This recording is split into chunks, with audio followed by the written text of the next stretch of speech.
আজকে আমরা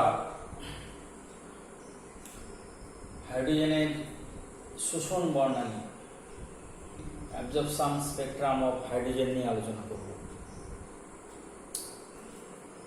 তো হাইড্রোজেন পরমাণু একটা ইলেকট্রন যদি উচ্চ কক্ষ থেকে নিম্ন কক্ষে সংক্রমিত হয় তখন ল্যামডা দৈর্ঘ্যের একটা ফোটন নিঃসৃত হয়। অর্থাৎ হাইড্রোজেন পরমাণুর একটা ইলেকট্রন উচ্চতর শক্তি স্তর থেকে যখন নিম্নতর শক্তি স্তরে সংক্রমিত হয় তখন ল্যামডা তরঙ্গ দৈর্ঘ্য নিঃসৃত হয়, ল্যামডা তরঙ্গ দৈর্ঘ্যের একটা ফোটন নিঃসৃত হয়। ঠিক সেই রকম নিম্নতর শক্তি স্তর থেকে যখন উচ্চতর শক্তি স্তরে একটা ইলেকট্রন সংক্রমিত হবে তখন ল্যামডা দৈর্ঘ্যের একটা ফোটন শোষিত হয়। তো এটার উপর ভিত্তি করে যদি একটা টাংস্টেন বাতি জ্বলে এবং সেই আলোটা, টাংস্টেন থেকে আলো নির্গত হবে, সেই বাতির থেকে যে আলোটা বেরোবে সেই আলোটা বর্ণালী যদি হাইড্রোজেন গ্যাসের মধ্য দিয়ে পাঠানো হয়, হাইড্রোজেন গ্যাসের মধ্য দিয়ে পাঠানো হয় তাহলে টাংস্টেনের নিরবিচ্ছিন্ন বর্ণালী পাওয়ার কথা। কিন্তু ওই আলোটা বর্ণালী যখন হাইড্রোজেন গ্যাসের মধ্য দিয়ে পাঠানো হবে তখন দেখা যাবে সেই বর্ণালীতে কিছু কিছু কালো কালো রেখা পাওয়া যাচ্ছে। এটা কি বলা হয়? হাইড্রোজেনের শোষণ বর্ণালী। অর্থাৎ এমনি হাইড্রোজেন গ্যাস, অর্থাৎ হাইড্রোজেন গ্যাসকে যখন তড়িৎ মুখমণ্ডলে ডিসচার্জ করা হয়, যখন ওটা আলোক স্তম্ভে পরিণত হয়, সেই আলোর যে বর্ণালীগুলি, যে উজ্জ্বল রেখাগুলো পাওয়া যায়, যে উজ্জ্বল রেখাগুলো পাওয়া যায়, আবার কোনো কন্টিনিউয়াস স্পেকট্রাম অর্থাৎ কোনো কঠিন উত্তপ্ত বস্তু থেকে আলো যখন হাইড্রোজেন গ্যাসের মধ্যে দিয়ে যাবে সেই রেখাগুলো কিন্তু কালো রেখা হয়ে যাচ্ছে। অর্থাৎ সেই সব জায়গায় শোষণ বর্ণালী তৈরি হচ্ছে। তার মানে কি দাঁড়ালো না, টাংস্টেন থেকে টাংস্টেন থেকে নিঃসৃত আলোর বর্ণালী নিলে সেই বর্ণালী হয় কন্টিনিউয়াস স্পেকট্রাম, অর্থাৎ সেখানে উজ্জ্বল রেখার বিভিন্ন বর্ণের বর্ণালী পাওয়া যায়, সেখানে কোনো কালো রেখা থাকে না। কিন্তু একটা হাইড্রোজেন গ্যাসের মধ্যে দিয়ে যদি ওই আলোর বর্ণালীটাকে পাঠানো হয় তাহলে দেখা যাবে বিভিন্ন রঙের আলোর মধ্যে যে বর্ণালীটা পাওয়া যাচ্ছে সেই বর্ণালীর মাঝে মাঝে কালো কালো দাগ দেখা যাবে। এটাকে বলা হচ্ছে হাইড্রোজেনের শোষণ বর্ণালী বা অ্যাবজর্পশন স্পেকট্রাম। অর্থাৎ এমনি হাইড্রোজেনের আলোর বর্ণালী নিয়ে যে উজ্জ্বল রেখাগুলো পাওয়া যাচ্ছিল, অন্য উৎস থেকে আসা আলো যদি হাইড্রোজেন গ্যাসের মধ্যে দিয়ে যায় সেই রেখাগুলো অন্ধকার রেখা পাওয়া যাচ্ছে। এটাকেই আমরা বলছি হাইড্রোজেনের শোষণ বর্ণালী। অর্থাৎ এটাকে বলা হচ্ছে হাইড্রোজেনের অ্যাবজর্পশন স্পেকট্রাম। এরপর আমরা আলোচনা করব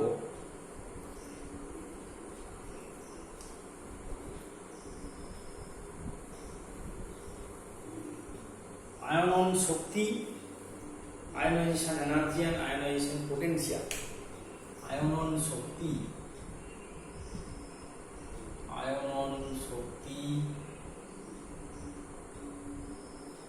আয়নাইজেশন এনার্জি,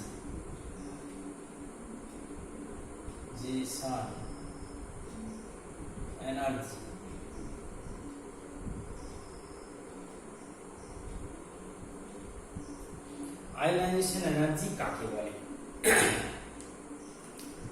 ভূমিস্তরে অবস্থিত একটা পরমাণুকে আয়নে পরিণত করতে হলে তাকে ন্যূনতম যে শক্তি সরবরাহ করতে হয় সেটাকেই বলা হয় তার আয়নন শক্তি। অর্থাৎ ভূমিস্তরে অবস্থিত একটা পরমাণুকে আয়নে পরিণত করতে হলে ন্যূনতম যে শক্তি পরমাণুকে দিতে হয় সেটাকেই বলা হচ্ছে তার আয়নন শক্তি। যেমন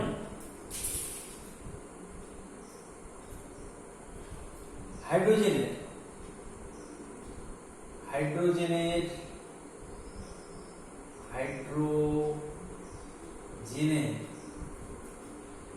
ভূমিস্তরের শক্তি কত?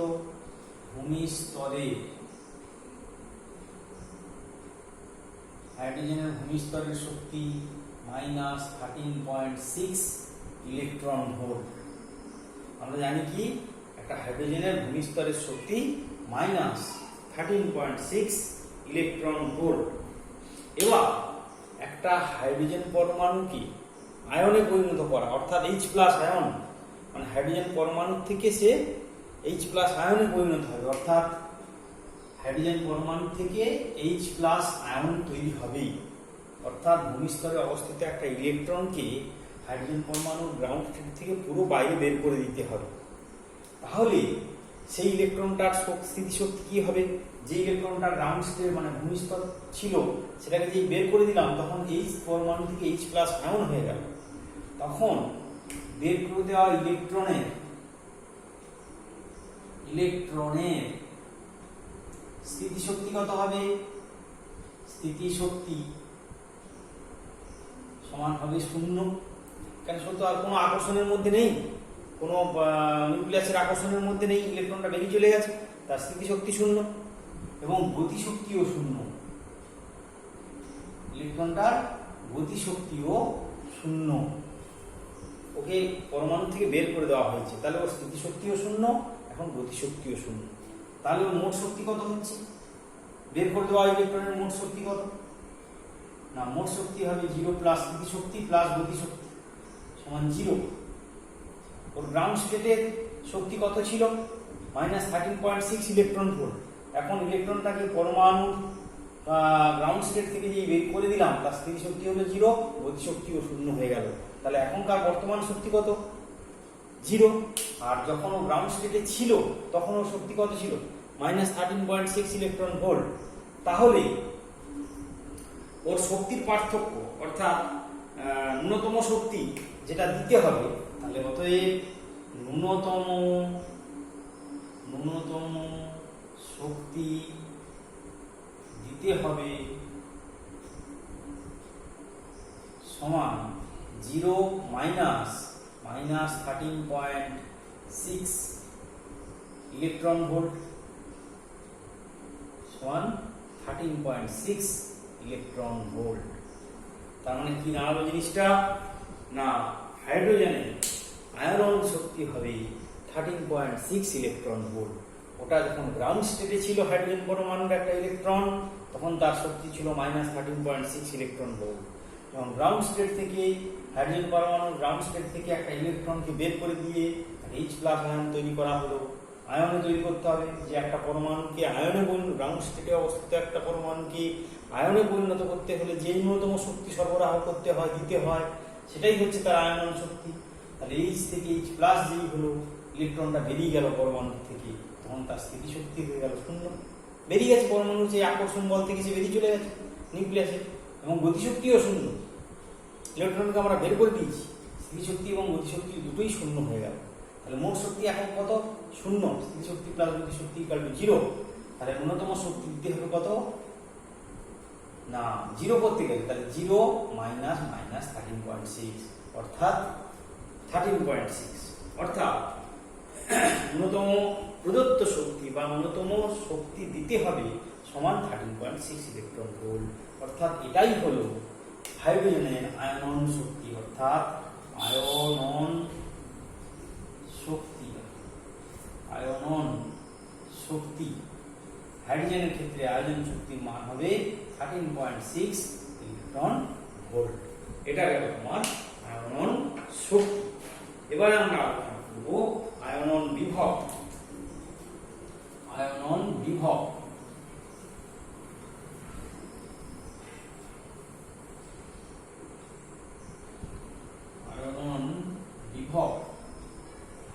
Ionisation potential. আয়নন বিভব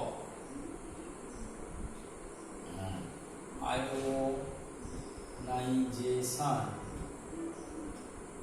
পোটেনশিয়াল। আয়োনাইজেশন পোটেনশিয়াল বা আয়নন বিভব, আয়োনাইজেশন পোটেনশিয়াল বা আয়নন বিভব। আয়নন বিভবের সংজ্ঞাটা কি হওয়া উচিত?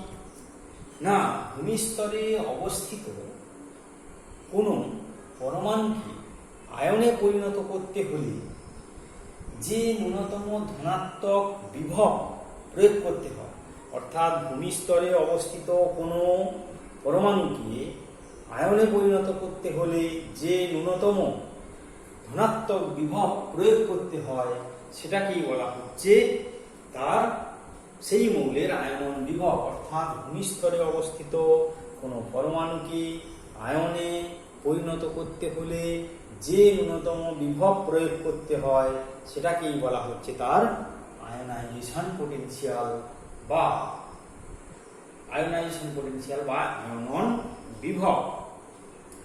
আমরা জানি সংজ্ঞা অনুসারে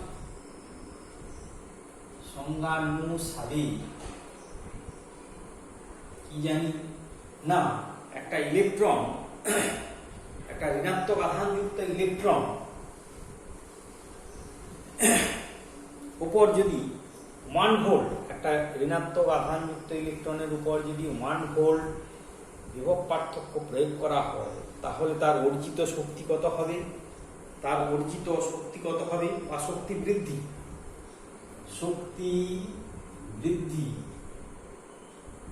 কত হবে? না, 1 ইলেকট্রন ভোল্ট। একটা ঋণাত্মক আধানযুক্ত ইলেকট্রনকে যদি একটা ধনাত্মক 1 বিভব 1 ভোল্ট বিভব প্রয়োগ করা হয়, একটা ইলেকট্রনিক আধান ই এর উপর যদি 1 ভোল্ট ধনাত্মক বিভব আধান প্রয়োগ করা হয় তাহলে সেক্ষেত্রে তার শক্তি বৃদ্ধি কত হবে? না, 1 ইলেকট্রন ভোল্ট। এবার আমরা জানি আয়োনাইজেশন পোটেনশিয়াল বা আয়নন বিভব হাইড্রোজেনের ক্ষেত্রে আয়নন বিভব হাইড্রোজেন ক্ষেত্রে কত জানি? 13.6 ইলেকট্রন ভোল্ট। আগেরটাতে দেখলাম 13.6 ইলেকট্রন ভোল্ট, তাই তো? তাহলে শক্তি বৃদ্ধি হচ্ছে 1 ভোল্ট ধনাত্মক বিভব প্রয়োগ করলে শক্তি বৃদ্ধি হচ্ছে 1 ইলেকট্রন ভোল্ট। তা সেখানে আয়নন বিভব যদি হাইড্রোজেনে 13.6 ইলেকট্রন ভোল্ট হয় তাহলে এখানে কত ধনাত্মক বিভব প্রয়োগ করতে হবে? না, আমাদের 13.6 ভোল্ট ধনাত্মক বিভব প্রয়োগ করতে হবে। অর্থাৎ যদি হাইড্রোজেনের আয়নন শক্তি 13.6 ইলেকট্রন ভোল্ট হয় তাহলে একটা ইলেকট্রনকে তোমার আয়নে পরিণত করতে গেলে ন্যূনতম কত ভোল্ট প্রয়োগ করতে হবে ধনাত্মক বিভব? 13.6 ভোল্ট। অর্থাৎ আয়নন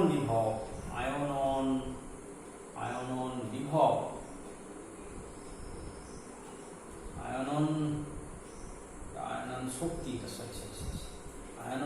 হবে আয়নন শক্তি কত? 13.6 ইলেকট্রন ভোল্ট। তার মানে ওকে যদি ফ্রি করতে হয় তাহলে একটা ইলেকট্রন কত ভোল্ট বিভব পার্থক্য প্রয়োগ করতে হবে? 13.6 ধনাত্মক বিভব পার্থক্য প্রয়োগ করতে হবে। অর্থাৎ আয়নন বিভব সমান হবে 13.6 ভোল্ট। তার মানে আমি আবার সংজ্ঞাটা বলছি, ভূমিস্তরে অবস্থিত কোনো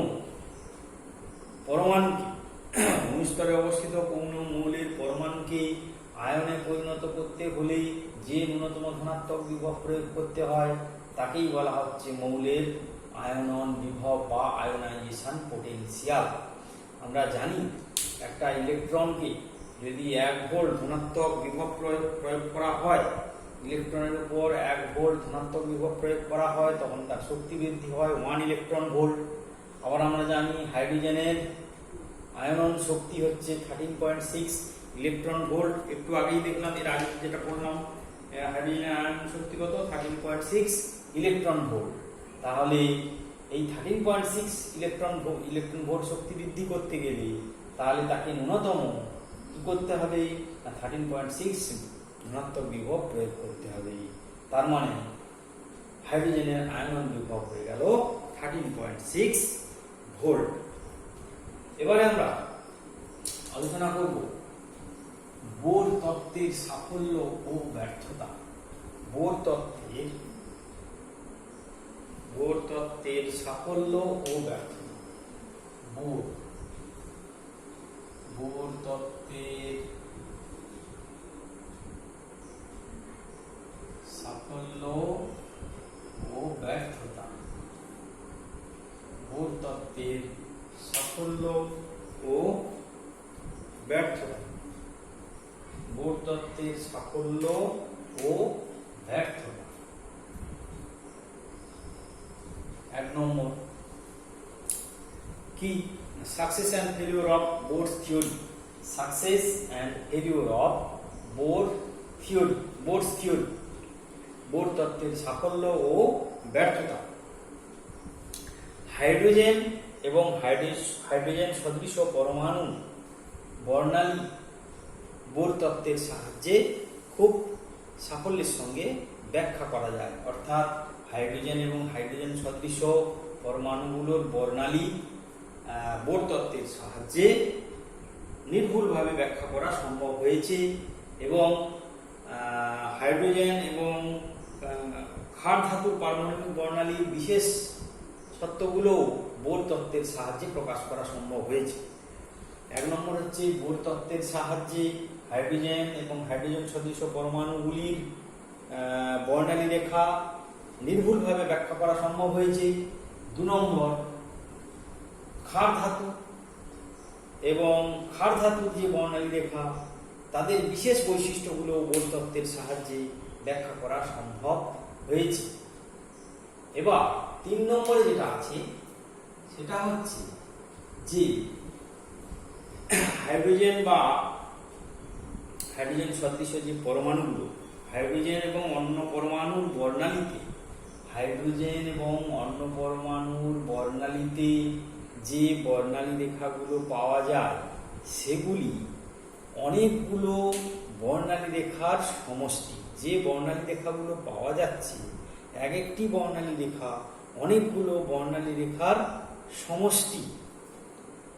সাধারণ প্রিজম বিচ্ছুরকের সাহায্যে সেই সমষ্টি অর্থাৎ মূল বর্ণালী রেখা যে অনেকগুলো বর্ণালী রেখা সমষ্টি সেগুলোকে বোঝা যায় না।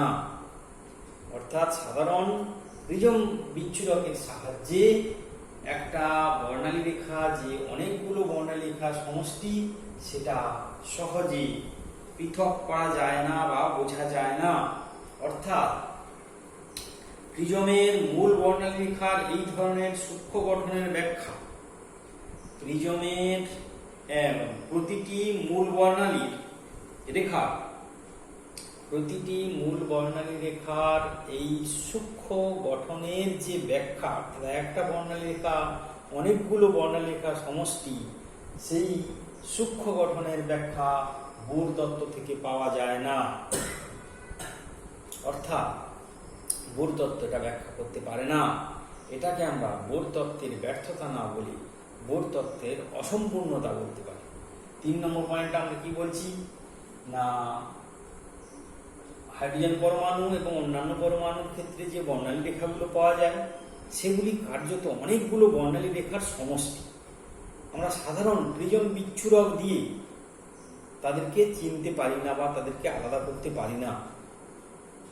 অর্থাৎ একটা মূল বর্ণালী রেখা অনেকগুলো রেখার সমষ্টি, এদের যে সূক্ষ্ম গঠন অনেকগুলো রেখার সমষ্টি, যে সূক্ষ্ম গঠনটা বোর তত্ত্বের সাহায্যে ব্যাখ্যা করা যায় না। বোর তত্ত্ব এটাকে ব্যাখ্যা করতে পারে না। তাই এটাকে আমরা বলবো বোর তত্ত্বের ব্যর্থতা না বলে একটা অসম্পূর্ণতা বলবো। 4 নম্বর পয়েন্টটা হলো যে কোনো আহিত কণা যদি ত্বরণ সহ গতিশীল হয় তখন তার থেকে তড়িৎ চুম্বকীয় বিকিরণ হওয়ার কথা। সনাতন পদার্থবিদ্যা অনুসারে বা ক্লাসিক্যাল ফিজিক্স অনুযায়ী কোনো আধানযুক্ত কণা যখন ত্বরণ সহ গতিশীল হয় তখন তার থেকে তড়িৎ চুম্বকীয় বিকিরণ পাওয়ার কথা। কিন্তু বোর তত্ত্বে কি দেখা যাচ্ছে না, একটা ইলেকট্রন যখন বৃত্তাকার কক্ষপথে পরমাণু নিউক্লিয়াসের চারদিকে ঘোরে তখন তার অভিকেন্দ্র ত্বরণ থাকা সত্ত্বেও তার কেন তড়িৎচুম্বকীয় বিকিরণ হয় না সেটা বোর তত্ত্ব ব্যাখ্যা করতে পারেনি। অর্থাৎ তার ক্লাসিক্যাল ফিজিক্স অনুযায়ী তার তড়িৎচুম্বকীয় বিকিরণ হওয়ার কথা, কিন্তু বোর তত্ত্ব থাকা মানে তার একটা ইলেকট্রনের অভিকেন্দ্র ত্বরণ থাকা সত্ত্বেও তার থেকে কেন তড়িৎচুম্বকীয় বিকিরণ হয় না, বোর তত্ত্ব সেটা কিন্তু ব্যাখ্যা করতে পারেনি, সম্পূর্ণ ব্যর্থ হয়েছে। অর্থাৎ ক্লাসিক্যাল ফিজিক্স অনুযায়ী কোনো ত্বরণযুক্ত কণা গতিশীল থাকলে তার থেকে তড়িৎচুম্বকীয় বিকিরণ হওয়ার কথা, কিন্তু বোর তত্ত্ব সেটা ব্যাখ্যা করতে পারেনি। তাহলে আরেকবার বলছি, বোর তত্ত্বের সাফল্য যেমন হাইড্রোজেন এবং হাইড্রোজেন সদৃশ যে পরমাণুগুলো তাদের বর্ণালী রেখাগুলোকে বোর তত্ত্বের সাহায্যে নির্ভুলভাবে ব্যাখ্যা করা সম্ভব হয়েছে। 2 নম্বর, ক্ষার ধাতুগুলির যে বর্ণালী তাদের যে বিশেষ বৈশিষ্ট্যগুলোকেও বোর তত্ত্বের সাহায্যে ভালো করে ব্যাখ্যা করা হয়েছে। অর্থাৎ 1 আর 2 হলো সাফল্য। 3 নম্বরে যেটা বলছি যে হাইড্রোজেন পরমাণু এবং অন্যান্য পরমাণু যে বর্ণালী রেখাগুলো পাওয়া যাচ্ছে সেই বর্ণালী রেখাগুলো অনেকগুলো সূক্ষ্ম বর্ণালী রেখার দ্বারা গঠিত। অর্থাৎ একটা বর্ণালী রেখা আবার অনেকগুলো বর্ণালী রেখার সমষ্টি। সাধারণ প্রিজম বিচ্ছুরকের সাহায্যে ওই যে অনেকগুলো বর্ণালী রেখার সমষ্টি সে পৃথকভাবে সেটা আমরা চিনতে পারি না, অর্থাৎ বোর তত্ত্ব সেটা ব্যাখ্যা করতে পারে না। এটাকে বোর তত্ত্বের ব্যর্থতা না বলে আমরা বলবো বোর তত্ত্বের অসম্পূর্ণতা। আর 4 নম্বর যেটা বলছেন এটা হচ্ছে যে ক্লাসিক্যাল বা সনাতন পদার্থবিদ্যা অনুসারে কোনো ত্বরণযুক্ত কণা যখন গতিশীল থাকে,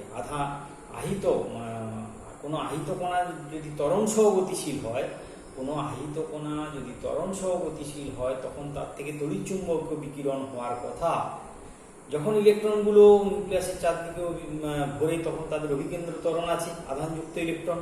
তা সত্ত্বেও কিন্তু বোর তত্ত্বে তার থেকে যে তড়িৎচুম্বকীয় বিকিরণ হওয়ার কথা সেটা বোর তত্ত্ব ব্যাখ্যা করতে পারেনি। এইটা হলো বোর তত্ত্বের সম্পূর্ণ ব্যর্থতা। এই হলো বোর তত্ত্বের সাফল্য এবং ব্যর্থতা। এরপরে আমরা আলোচনা করব এক্স রে। বোর তত্ত্বের সাফল্য ও ব্যর্থতা গেল, এরপরে আমরা আলোচনা করব এক্স রে, এক্স রশ্মি, এক্স রে, এক্স রশ্মি বা এক্স রে বা এক্স রশ্মি।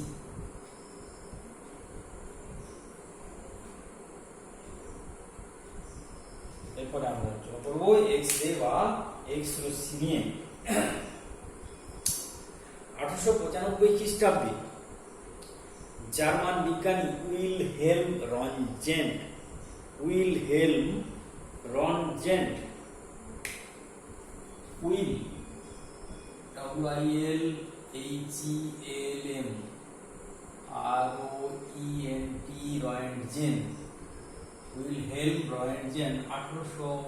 1895 খ্রিস্টাব্দে জার্মান বিজ্ঞানী উইলহেলম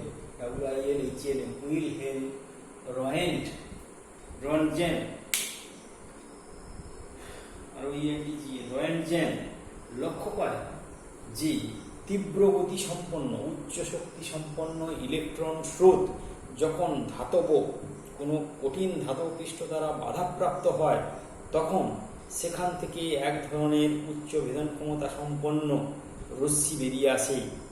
সেই রশ্মির তখন তিনি নাম দিতে পারেননি, তখন সেই অজানা রশ্মিটার নাম দেওয়া হয়েছিল এক্স রশ্মি। যেমন ধরো কোনো আমরা সমাধান বীজগণিত বা কোনো কিছু সমস্যার সমাধান করতে গেলে একটা রাশির মান নির্ণয় করতে গেলে আননোন রাশিটাকে আমরা এক্স ধরে নিই, ঠিক সেই রকম উইলহেলম রনজেন দেখলেন যে উচ্চগতি সম্পন্ন ইলেকট্রন স্রোত যদি কোনো শক্ত ধাতব পৃষ্ঠ দ্বারা বাধাপ্রাপ্ত হয় তখন সেখান থেকে এক ধরনের উচ্চ ক্ষমতা সম্পন্ন রশ্মি বেরিয়ে আসছে, যেটাকে উনি নাম দিলেন এক্স রশ্মি। এটা হলো এক্স রশ্মি, অর্থাৎ তীব্র গতি সম্পন্ন বা তীব্র উচ্চগতি সম্পন্ন ইলেকট্রন স্রোত অর্থাৎ ক্যাথোড রশ্মি যখন কোনো প্রতিবন্ধক দ্বারা বাধাপ্রাপ্ত হয়, ক্যাথোড রশ্মি যেটাকে বলছি, ইলেকট্রন স্রোত মানে ক্যাথোড রশ্মি যখন কঠিন কোনো ধাতব পৃষ্ঠ দ্বারা বাধাপ্রাপ্ত হয় তখন সেখান থেকে এক ধরনের অদৃশ্য রশ্মি বেরিয়ে আসে, যেটাকে বলা হচ্ছে, যার নাম জানা ছিল না, যাকে বলা হচ্ছে এক্স রে। এক্স রে যে বৈশিষ্ট্যগুলো, এক্স রে বৈশিষ্ট্য কি না, এক নম্বর হচ্ছে যে এক্স রশ্মি প্রতিপ্রভা সৃষ্টি করতে পারে, প্রতিপ্রভা সৃষ্টি করতে পারে। 2 নম্বর ফটোগ্রাফিক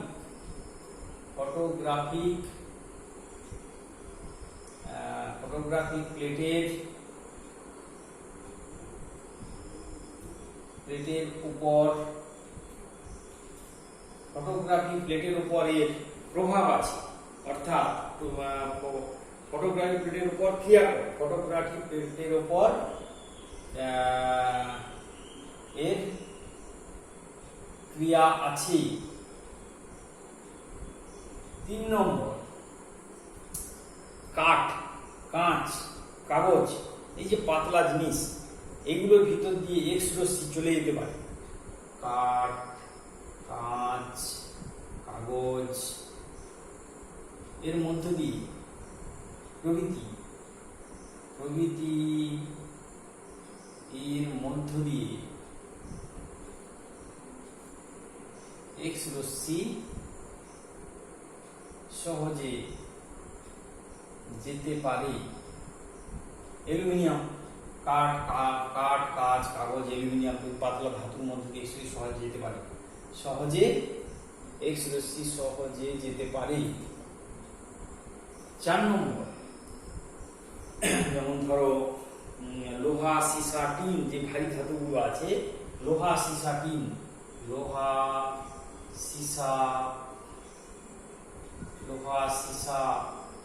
টিন প্রভৃতি ভারী ধাতুর মধ্য দিয়ে যেতে পারে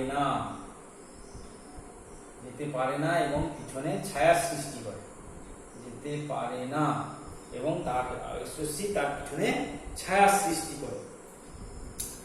এক্স রশ্মির বৈশিষ্ট্য এগুলো রয়ন্টজেন লক্ষ্য করলেন, তার প্রতিপ্রভা সৃষ্টি করতে পারে, ফটোগ্রাফিক প্লেটের উপরে ক্রিয়া আছে, ফটোগ্রাফিক প্লেট নষ্ট করে দিতে পারে, ফটোগ্রাফিক প্লেটের উপর কাঠ, কাগজ, অ্যালুমিনিয়াম প্রভৃতির মধ্যে, পাতলা অ্যালুমিনিয়ামের মধ্যে দিয়ে এক্স রশ্মি সহজে যেতে পারে, লোহা, সীসা, টিন প্রভৃতি ভারী ধাতুর মধ্যে দিয়ে যেতে পারে না এবং তাদের পিছনে ছায়ার সৃষ্টি করে। এবার এক্স রশ্মির প্রকৃতি কি দেখলেন? এক্স রশ্মির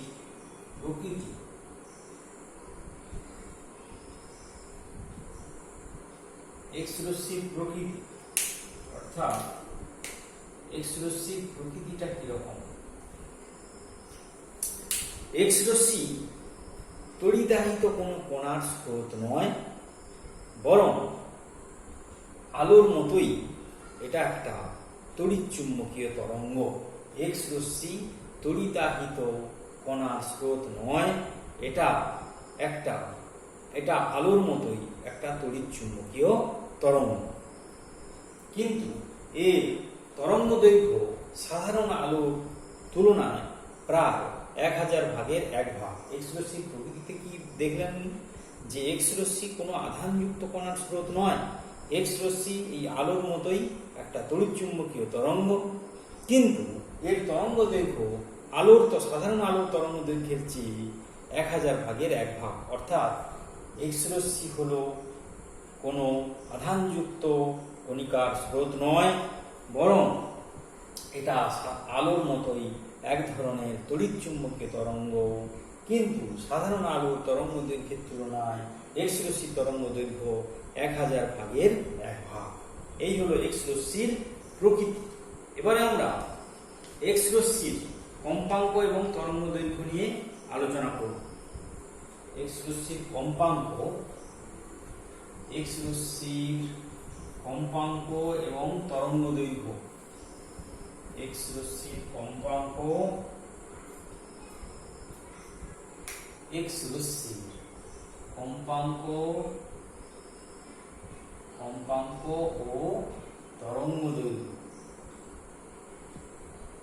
এক্স রশ্মির কম্পাঙ্ক ও তরঙ্গ দৈর্ঘ্য নিয়ে আমরা আলোচনা করব। আচ্ছা, আমরা কি দেখলাম যে এক্স রশ্মি হলো আলোর মতো একটা তড়িৎ চুম্বকীয় তরঙ্গ, কিন্তু তার তরঙ্গ দৈর্ঘ্যটা আলোর চেয়ে 1000 ভাগের 1 ভাগ। এছাড়া আমরা কোয়ান্টাম তত্ত্ব থেকে জেনেছি আলো হলো এক ধরনের ভরহীন আধানহীন ফোটন কণার স্রোত। কোয়ান্টাম তত্ত্ব থেকে আমরা কি জেনেছি? আলো হলো এক ধরনের ভরহীন আধানহীন ফোটন কণার স্রোত, এবং এক একটা ফোটনের শক্তি E equal to H nu. এইচটা কি? প্ল্যাঙ্কের ধ্রুবক। এটাকে বলা হচ্ছে এইচ হচ্ছে প্ল্যাঙ্কের ধ্রুবক, এর মান হচ্ছে 6.625 ইন্টু 10⁻⁻34 জুল সেকেন্ড, বা 6.625 ইন্টু 10⁻⁻27 আর্ক সেকেন্ড, আর্ক গুণিতক সেকেন্ড। আচ্ছা, এবার এটাকে আমরা একটু চেঞ্জ করে লিখতে পারি। এই নিউ মানে সি বাই ল্যামডা। সি সমান আলোর গতিবেগ শূন্যে আলোর বেগ সমান কত? 3 into 10⁸ metre per second. Lambda হলো তরঙ্গ দৈর্ঘ্য। ল্যামডা হলো কি? তরঙ্গ দৈর্ঘ্য। তার মানে আমরা কোয়ান্টাম তত্ত্ব থেকে জানি আলো হলো এক ধরনের আধানহীন এবং ভরহীন কণার স্রোত, যেটাকে আমরা বলছি ফোটন, এবং সেই এক একটা ফোটনের শক্তি E সমান এইচ নিউ সমান hc বাই ল্যামডা। এইচ হলো প্ল্যাঙ্কের ধ্রুবক 6.625 ইন্টু 10⁻34 জুল সেকেন্ড এসআই পদ্ধতিতে, অথবা 6.625 ইন্টু 10⁻27 আর্ক সেকেন্ড সিজিএস পদ্ধতিতে। সি হলো আলোর বেগ শূন্য মাধ্যমে 3 into 10⁸ metre per second. Lambda হলো আর তরঙ্গ দৈর্ঘ্য, আর নিউ হলো কম্পাঙ্ক। আচ্ছা, নিউটা বলা হয়নি, নিউ সমান হলো কম্পাঙ্ক। এবারে যদি একটা ইলেকট্রনিক আধান মনে করো ই, এবং সে যদি ভি বিভব পার্থক্যের মধ্য দিয়ে আসে, তার শক্তি কত হবে? 1 ইলেকট্রন ভোল্ট। যদি তার ইলেকট্রনিক আধান ই হয় এবং সে ভি বিভব পার্থক্যের মধ্য দিয়ে আসে, তার শক্তি হয় কত? 1 ইভি। তাহলে এইবার আমরা ধরে নিলাম সেই ইলেকট্রনটা পুরো শক্তিটা এই ফোটন উৎপাদনের জন্য দিয়ে দিল, অর্থাৎ পুরো 1 ইভি শক্তিটা পুরোপুরি ফোটন উৎপাদনের জন্য সম্পূর্ণ শক্তি যদি ব্যয়িত হয়ে, অর্থাৎ 1 ইভি শক্তি যদি ব্যয়িত হয়ে একটা এক্স রশ্মি ফোটন তৈরি করে, সেক্ষেত্রে আমরা লিখতে পারি ইভি ইলেকট্রনের শক্তিটা সমান কত হবে? H new. ইভি সমান কত হবে? এইচ নিউ, অর্থাৎ এর পুরো শক্তিটা, ইলেকট্রনের পুরো শক্তিটা ব্যয়িত হয়ে যদি একটা এক্স রশ্মি ফোটন তৈরি করে, তখন সেই এক্স রশ্মি ফোটনের কম্পাঙ্ক সর্বাধিক হবে, অর্থাৎ সেটাকে আমরা লিখবো এইচ নিউ, না লিখে লিখবো এইচ নিউ ম্যাক্স। নিউ ম্যাক্সটা হচ্ছে সর্বাধিক কম্পাঙ্ক। এখান থেকে আমরা লিখতে পারি এইচ সি, আচ্ছা এটাকে আমরা লিখতে পারি এইচ সি বাই ল্যামডা মিন। এটাকে বলা হচ্ছে এটা সর্বোচ্চ কম্পাঙ্ক, নিউ ম্যাক্সটা হচ্ছে সর্বোচ্চ কম্পাঙ্ক, আর C by lambda min lambda হচ্ছে মিনিমাম। তার মানে আমরা এখান থেকে লিখতে পারি, দেখো তাহলে আমরা লিখতে পারি অতএব ল্যামডা মিনিমাম সমান আমরা লিখতে পারি এইচসি বাই ইভি, এইচসি ভাগ ইভি। একটা যে এক্স রশ্মি ফোটন তৈরি হবে তার ল্যামডা মিনিমাম কত হবে? এইচসি ভাগ ইভি। তাহলে এখানে যদি আমার ভি বিভব পার্থক্য থাকে তাহলে ল্যামডা মিনিমাম আমরা কি লিখব? এইচ সমান হচ্ছে 6.625 into 10 to power minus 34, C মানে 3 into 10 to the power 8 divide by 1.6 একটা ইলেকট্রনিক আধান, একটা ইলেকট্রনিক আধান, ঠিক আছে, 1.6 into 10 to the power minus 19 coulomb into V. তার মানে এইচ এর মান বসালাম, সি এর মান বসালাম 6 আর হচ্ছে একটা ইলেকট্রনিক আধানের মান বসালাম। এখান থেকে পাবো আমরা, এটা হবে 1.243 by V into 10 to power minus 6 metre. এটা কত হবে? 1.243 into 10 to power minus 6, 1.243 by V into 10 to power minus 6 metre. এটাকে লেখা যাবে 12,430 বাই ভি আংস্ট্রম সমান, এটাকে লেখা যাবে 1243 by V nanometre. 1243 by V nanometre. তার মানে ল্যামডা মিন কি দাঁড়ালো? 1243 by V nanometre, NM lambda nanometre. এবার এই ভি এর উপর ডিপেন্ড করছে, অর্থাৎ কত বিভব পার্থক্যের মধ্যে দিয়ে এই ইলেকট্রনটা আসবে তার উপর নির্ভর করছে এক্স রশ্মি ফোটনের, অর্থাৎ এক্স রশ্মির যে ফোটন তার তরঙ্গ দৈর্ঘ্য, এবং তরঙ্গ দৈর্ঘ্য যত কম হবে এক্স রশ্মি ফোটনে তার শক্তি তত বেশি হবে। দেখলাম ই কাল এইচ নিউ ম্যাক্স সমান এইচ সি বাই ল্যামডা মিন। তরঙ্গ দৈর্ঘ্য যত কম হবে শক্তি তত বেশি হবে। যেমন যদি ভিটা 50 কেভি হয়, 50 কিলো ভোল্ট, তাহলে ল্যামডা হবে হলে ল্যামডা মিন সমান হবে 0.2486 আংস্ট্রম, 0.2486 আংস্ট্রম। আর ভি এর মান যদি 10 কেভি হয়, ভি সমান 10 কেভি হলে ল্যামডা মিন হবে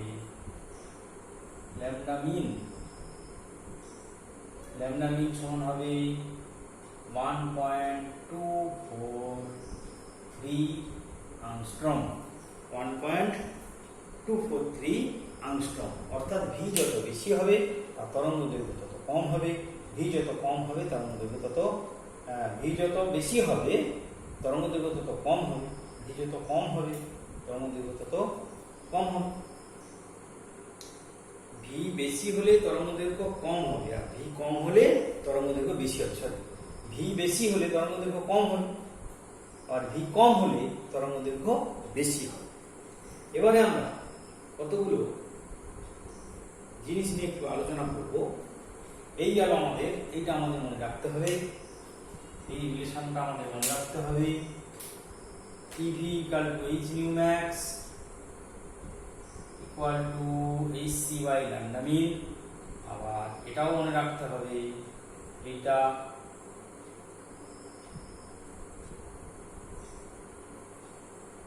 ন্যানোমিটার, অর্থাৎ ল্যামডা মিন সমান 1243 ন্যানোমিটার, 1243 বাই ভি ন্যানোমিটার।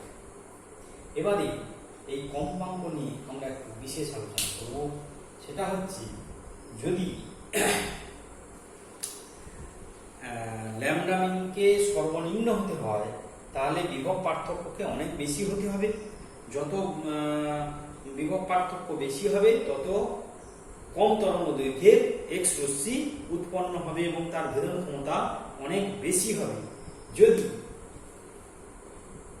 এই ভিটা 10⁶ ভোল্ট হয় তখন ল্যামডা মিনিমাম হয়ে যাবে 0.01 আংস্ট্রম, 0.01 0.01 আংস্ট্রম।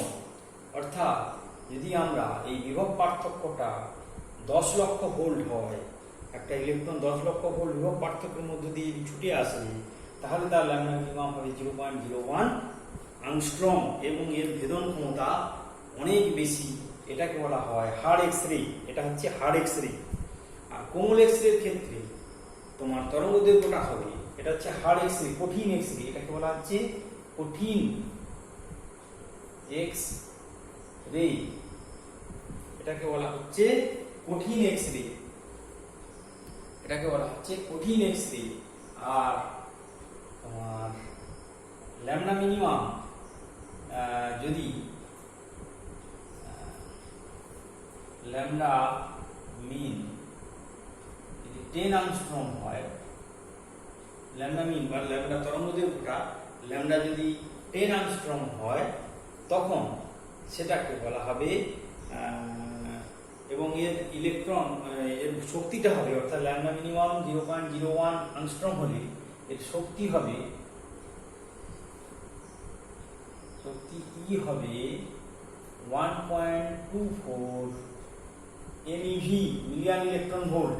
আর ল্যাম্ডা মিনিমাম যদি 10 আংস্ট্রম হয়, তখন তার এর শক্তি হবে =1.24 keV। 1.24 keV। আচ্ছা, আমি জিনিসটা উপরে লিখছি।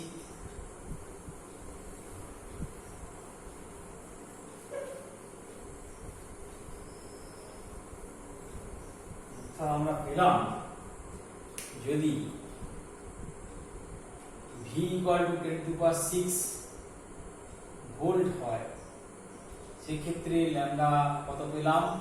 ল্যাম্ডা মিন পেয়েছি 0.01 আংস্ট্রম। এটাকে আমরা বলছি হার্ড এক্স রে বা কঠিন X ray, hard X ray. এবং এর শক্তি হবে তখন E=1.24 MeV।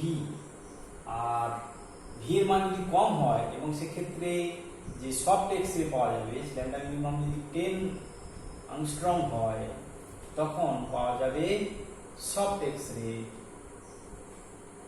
Soft X ray যেটার শক্তি হয় 1.24 keV।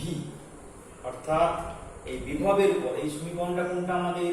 ল্যাম্ডা মিনের যে সমীকরণ, কত? 1243/V nano metre. 1243/ন্যানোমিটার বা 12430/V আংস্ট্রম। 12430/V আংস্ট্রম। অর্থাৎ এই ভি এর বর্তমান ল্যাম্ডা মিনিমামটা কত হবে নির্ভর করছে। অর্থাৎ ল্যাম্ডা মিনিমাম যদি 10 আংস্ট্রম হয়, তো সেটাকে বলা হবে সফট এক্স রে। এর ভেদন ক্ষমতা অনেক কম এবং তার শক্তি হয় 1.24 কিলো ইলেকট্রন ভোল্ট। অর্থাৎ 1.24 কিলো ইলেকট্রন ভোল্ট। আবার ল্যাম্ডা মিনিমাম যদি 0.01 অ্যাংস্ট্রম হয়, তখন সেটাকে বলা হচ্ছে হার্ড এক্স রে। তার ভেদন, তার শক্তি হচ্ছে 1.24 মিলিয়ন ইলেকট্রন ভোল্ট এবং এটা ভেদন ক্ষমতা অনেক বেশি। এবারে আমরা যেটা করবো সেটা হচ্ছে এক্স রশ্মির ব্যবহার। এক্স রশ্মির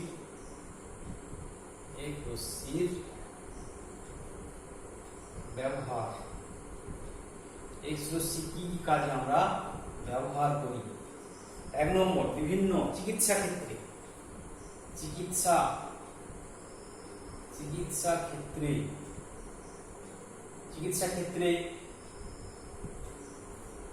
বিভিন্ন চিকিৎসা ক্ষেত্রে বিভিন্ন পর্যায়ে, যেমন রেডিওথেরাপি,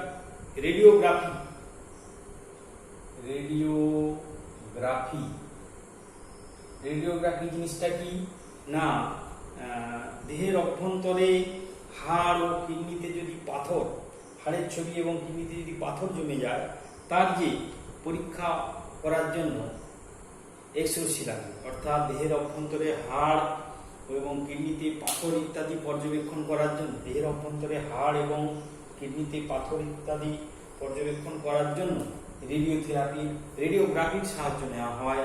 2 নম্বর হচ্ছে রেডিওথেরাপি। রেডিওথেরাপি। রেডিওথেরাপি জিনিসটা কি না, রেডিওথেরাপি হলো ক্যান্সার আক্রান্ত কোষের চিকিৎসা। রেডিওথেরাপি হলো ক্যান্সার আক্রান্ত কোষের চিকিৎসা। ফ্লুরোস্কোপি 3 নম্বর, ফ্লুরোস্কোপি, ফ্লুরোস্কোপি, ফ্লুরোস্কোপিতে ব্যবহার করা হয়। ফ্লুরোস্কোপি জিনিসটা কি, রোগীর দেহের অভ্যন্তরে চলমান ছবি তোলার জন্য, রোগীর দেহের অভ্যন্তরে চলমান ছবি তোলার জন্য এবং ফ্লুরোস্কোপি ব্যবহার করা হয়। এছাড়া অন্যান্য ক্ষেত্রে, এটা চিকিৎসা ক্ষেত্রে গেল, অন্যান্য ক্ষেত্রে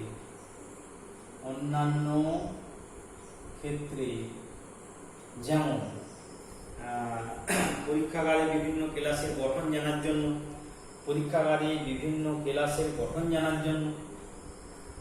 ক্লাসের গঠন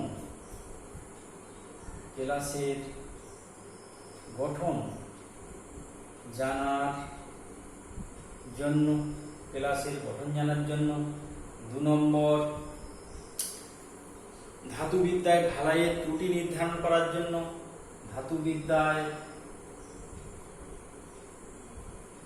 ঢালাইয়ের